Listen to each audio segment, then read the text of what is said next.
Hi guys, this is Haylin Danielle Dalton with part 3 of my video series on emotional dependency. So let's say you have recognized that there is an emotionally dependent person in your life, or you just want to avoid that. So how do you safeguard yourself against that?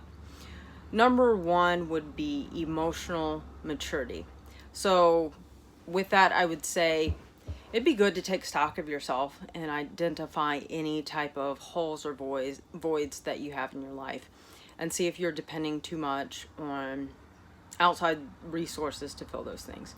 And of course, you've got to depend on some outside things to, for instance, pay your bills. You've got to depend on some sort of, whether it be a job or your own business or whatever, to bring in that revenue so that you can continue to live from day to day, and that's not a toxic situation. So we're looking specifically at things that are toxic to your health or could become toxic or open up toxicity into your life that you really don't need there.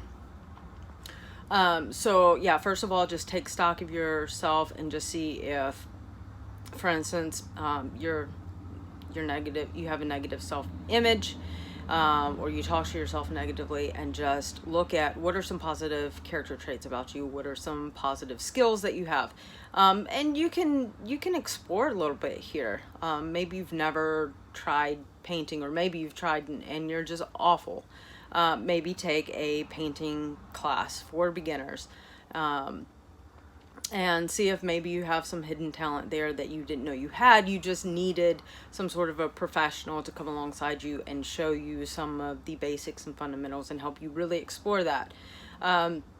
So opening yourself up to just exploring who you are, really getting to know yourself very well. You got to have that concrete, or else you're going to be able to be tossed about by other people's opinions, or you can be opened up to people pleasing, that sort of thing. So you want to be really strong with your emotional maturity and emotional intelligence. Another thing which is vastly important, I wish it was taught in schools across the country and across the world: boundaries.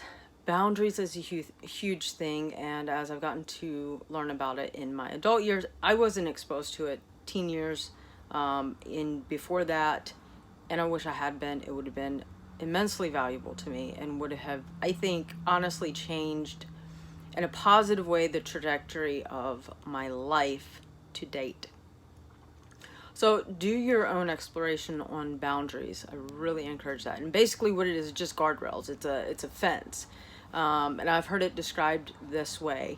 So you have your property lines, and you have maybe a fence in your yard to keep the neighbor's dog out, so that your kids or your grandkids can come over in the backyard and they can play safely and not worry about the Doberman Pinscher or the Rottweiler in the yard next to you coming over and being aggressive with the kids. So it's safeguarding your space. So that's what boundaries are. They're safeguarding your space, who you are as an entire individual. So that is absolutely huge, and it's something that we need. So those are just a few little pointers. There's more out there. There's more information available on how you can safeguard yourself from people who are emotionally dependent and looking to deplete life out of you so that they can get a little life for themselves. But guarding your time, realizing that time is important. If you find yourself making a lot of personal time sacrifices just to spend more time with somebody else, whether you want to or whether you feel obligated to, and that's a big thing again with boundaries. If you're spending too much time with someone and it's really heavy-handed on their side, well, you're not able to spread your time around. You're not able to maybe have as much time as you need to yourself. So that's another way to safeguard from the emotionally dependent person, so that you don't become the next victim. So those are just a few pointers to maybe help you put some of those things in place in your own life, with someone who's already in your life that you've recognized as emotionally dependent, or to keep from hopefully getting into that situation later. So join me again for part 4 of this video series on emotional dependency.